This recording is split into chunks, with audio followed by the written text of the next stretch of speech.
been nearly 2 years since Superstorm Sandy lashed the northeast coast, and for so many, the memories are still very, very real. And for so many, we've learned a lot of lessons along the way in those 2 years. And one of those folks who are helping us learn from those experiences, Catherine Miles. She is the author of Superstorm: 9 Days Inside Hurricane Sandy.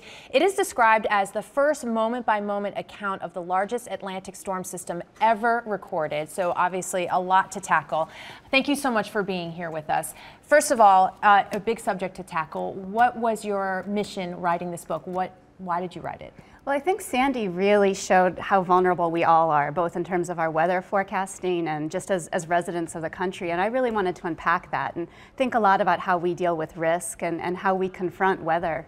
You talked to a lot of experts along the way when you put this book together. Who did you talk to? What did they tell you? I spent a lot of time with different offices of the National Weather Service, and I also spent a lot of time down at the National Hurricane Center, which is a real dream come true for any weather fan. And spending a lot of time in understanding both the challenges that they face in their jobs and also just how hard they work to keep the rest of us safe was really remarkable.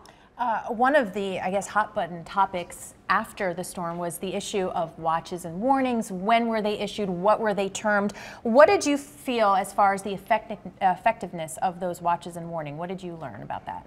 Well, I think that that's really why Sandy was such an anomalous storm and why it'll really stand out historically. Is what we discovered really quickly was that as soon as the storm began to be something other than a proper hurricane, the National Hurricane Center lost its ability to forecast it and issue warnings. And we saw this really serious domino effect where people were not aware of what was happening and in some cases didn't have enough time to save themselves. One of the people that you spoke to was the Weather Channel's hurricane specialist, Brian Norcross, and you called him in your book the voice of reason during his broadcast. Let's take a look at some of his broadcasts as that storm was approaching.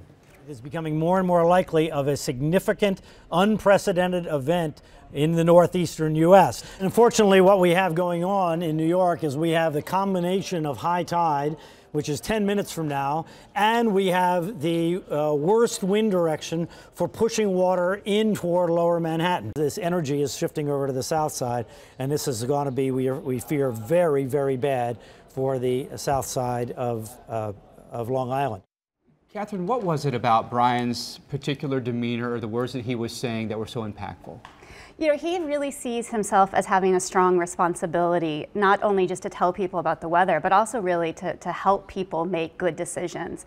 And what he saw happening was as the warning system was breaking down with the National Hurricane Center, he jumped in and really felt like he had an ethical responsibility to alert New Yorkers especially about the impending danger. And in fact, he made a huge impact on the storm and the response to that storm. Amazing stat that jumped out at me that's in your book. When Sandy hit, 70% of the people who were ordered to evacuate chose not to. So why do you think that was? A lot of people talk about the Irene effect, the fact that Irene had come through the year before. New York had massive evacuations. Most people chose to leave when they were told to. They came back to find their homes unharmed, and so they assumed this would be the same thing, that a hurricane couldn't possibly strike New York. Do you think that Sandy's going to have the opposite of the Irene effect, and that now we know what it could do if we don't evacuate? Do you think the future storms will be different?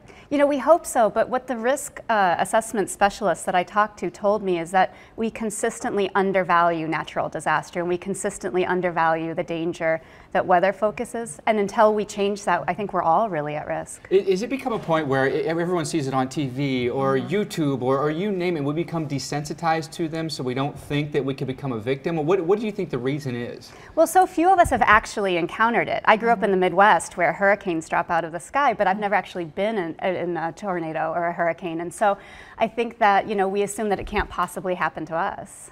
Obviously, this book was a process for you. What did you take away from the research? I think really understanding just how vulnerable we all are.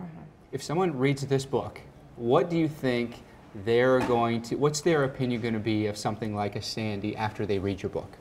Hopefully they see the way that weather doesn't follow strict rules, the way that weather defines its own rules, and we never really know what those rules are going to be until we're right in the middle of it.